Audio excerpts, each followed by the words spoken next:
7:31, doy la bienvenida a Roberto Azpiazu, presidente de la Cámara de Energía del Ecuador. Vamos a hablar del campo Sacha. Roberto, buenos días, gracias por acompañarnos. El consorcio Sinopetrol está pidiéndole al presidente reunirse para buscar una ampliación del plazo dado el 11 de marzo para el desembolso de los 1.500 millones. ¿Será que el presidente cede? Gracias por la entrevista. Yo lo veo bastante difícil porque me parece que fue un verdadero ultimátum y el mensaje es de muy poca flexibilidad. O lo hacen hasta ese plazo o sencillamente yo veré qué hago más adelante. Desde luego la reacción de uno de los voceros del consorcio va en el sentido de que requieren 30 tiempos adicionales, que fue lo que inicialmente les otorgaron para efectos de que pongan el dinero, pero como tú entenderás, reunir 1.500 millones de dólares para pagar un anticipo con un contrato que queda sujeto a la contingencia del factor político electoral, en particular de las elecciones del 13 de abril de segunda vuelta, en donde tienes un gobierno que quiere reelegirse y apoyar el proyecto, pero tienes el otro que dice a rajatabla: a mí no me interesa, yo me voy a encargar de boicotearlo y esto no va si es que yo gano las elecciones. Es decir, ahí es un error de tiempos el anunciar esto en la campaña, porque ya estamos viendo, hay ex candidatos que se pronuncian, la misma candidata del correísmo que ha dicho si yo llego lo bajo, es decir, se convirtió en un tema electoral. En un tema político electoral y desde luego esto también genera distorsión, pero por otra parte yo pienso que también ayuda a poner sobre la mesa la necesidad de cambiar el modelo de desarrollo petrolero, siendo este tema de Sacha una mera coyuntura, desde el punto de vista que se trata de un campo en manos de Petroecuador al que no se le está invirtiendo lo suficiente. Es un campo que está deteriorándose. Yo acabo de ser invitado a hacer la visita correspondiente. Me acuerdo cómo era ese campo cuando estaba en manos de Texaco y el contraste es manifiesto. Es decir, eso está de capa caída. Los tanques en un 70% están dañados y si uno observa tuberías, separadores, se los ve en muy malas condiciones. Y no solamente eso, tienen como 80 mecheros distribuidos en todo el campo, en donde naturalmente se está desperdiciando todos los días 20 millones de pies cúbicos de gas natural que podrían utilizarse para la generación eléctrica. El campo tiene requerimientos de 50 megavatios, pero se podría producir tanto como 85 megavatios. Esto es un excedente para interconectar con la línea de alta tensión y utilizar esa energía para otros usos. A ver, en resumen, Petroecuador no puede solo con el campo Sacha. No puede solo con el campo Sacha. En este momento no está realizando una sola perforación, ni en Sacha ni en ninguno de los campos a su cargo, por problemas de tipo presupuestario y de gestión. Indiscutiblemente, acabamos de ver el episodio cuando de repente renuncia la gerente general subrogante y decide descabezar a la institución, todos los gerentes, subgerentes, como consecuencia de un problema interno, eventualmente de desentendimientos con el viceministerio de hidrocarburos. Pero esa es la realidad de la empresa ahora. En apenas 15 meses, 5 gerentes generales. Evidentemente no hay manera de avanzar tal como están las cosas. Ahora, Roberto, Petroecuador no puede solo, pero tampoco pudo acompañado. Ya hubo un intento de 6 años entre Petroecuador y la petrolera estatal PDVSA, la de Venezuela, durante el gobierno de Rafael Correa.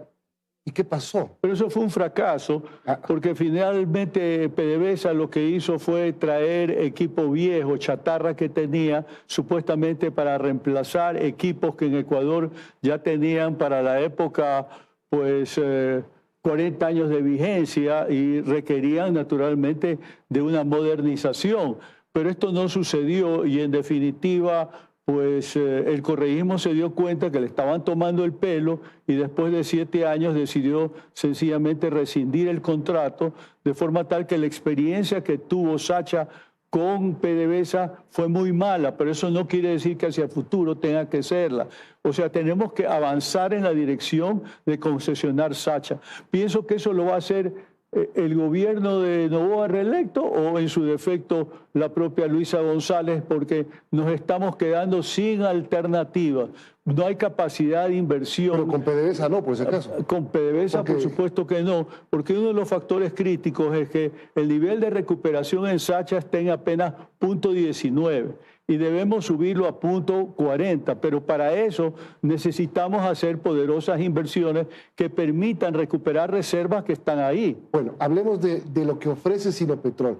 Digamos, es un tema novedoso porque no habíamos conocido que alguien entregue una prima de $1.500 millones en este caso, que sí, se van a cargar a la producción actual de Sacha, pero es un flujo importante que le daría algún respiro al país. Y luego, la administración por 20 años, la oferta de $1.700 millones en trabajos de adecuación, subir 20.000 barriles de petróleo en producción en 3 años. ¿Qué tal es el conjunto, la oferta de Sinopetrol? A mí me parece que es interesante, falta también incluir esos 2 pozos exploratorios al Cretácico, porque finalmente nosotros hemos venido perforando a nivel de 9.000, 10.000 pies y se intenta bajar desde hace muchísimos años a 13.000, 14.000 para ver si es que hay petróleo de buena condición más abajo y de esa manera hacer una reinterpretación de las estructuras del nororiente ecuatoriano con posibilidad de tener un nuevo boom petrolero, que lo estamos necesitando, porque los escenarios en lo que tiene que ver con el uso de la energía, en caso particular de combustibles fósiles, está cambiando radicalmente, como usted lo sabrá perfectamente, y creo que con la reciente crisis de energía que atravesamos con Ecuador, durante el año pasado en particular, la gente de modo propio y maquinalmente empieza a tomar conciencia de lo que significa no tener energía. Y creo que en esos términos Ecuador tiene que trabajar para repotenciar toda la capacidad que tiene para producir más petróleo. Si usted me pregunta cuáles son los temas críticos en este momento, aumentar la producción, aumentar las reservas, solucionar el problema de transporte. Pues finalmente tenemos el tramo de la erosión regresiva del río Coca, que en definitiva es una exposición a que el día de mañana se interrumpa la producción petrolera, porque esa tubería se ha venido cayendo, ha habido como 20 incidentes en los últimos 5 años. Y mire usted la falta de capacidad de respuesta del Estado, que a pesar que existe esta suerte de espada de Damocles, hemos sido incapaces en 5 años resolver este problema, porque comenzó a dar alertas desde el año 2020. El 2020 estamos se en rompió 2025. todo. Pandemia, rotura de poliducto, rotura de oleoducto, sí, rotura de OCP. Ahí empezó una grave crisis. Ahora, así es. Y lo que pasa también con las infraestructuras de la refinería, que están muy venidas a menos. Si se va ese petróleo, digamos, de Sinopetrol, ¿la refinería de Esmeraldas no corre el riesgo de quedar vacía? No, yo sé que la ley dice primero se abastece lo nuestro. Yo creo que eso tiene que manejarse de alguna manera a través del propio contrato.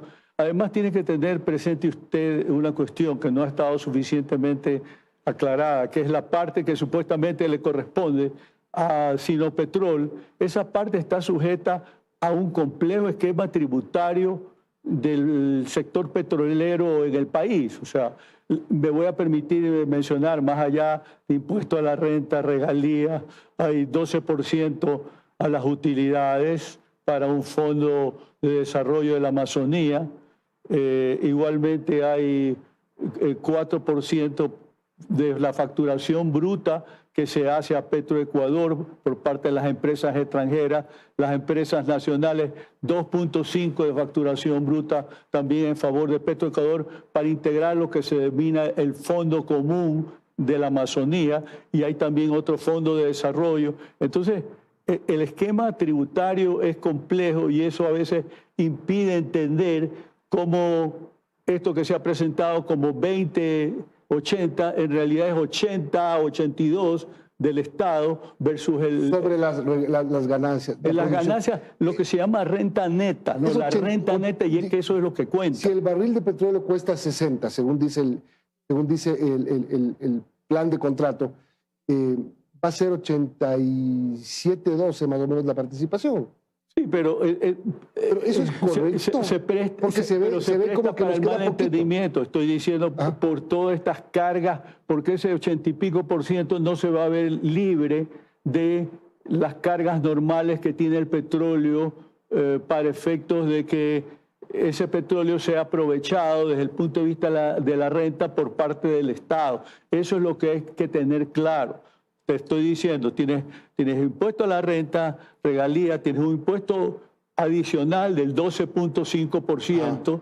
Aparte de eso, te hablaba de que hay un impuesto a la facturación que se hace a Petroecuador de 4% bruto para las empresas extranjeras, 2.5% de las empresas nacionales. Ahora, el problema que está habiendo ahí es que ese dinero que supuestamente debería estar destinado para favorecer obras de infraestructura en la Amazonía, para mejorar la condición de vida de la población, obviamente no les llega porque tienen que cumplir requisitos dispuestos por la Secretaría de Planificación, que determina que los proyectos no se califiquen a tiempo y si no se utiliza ese dinero dentro de un año fiscal determinado, eso va al saco roto del presupuesto general. Tengo 30 segundos. Vamos viendo. Dos cosas buenas.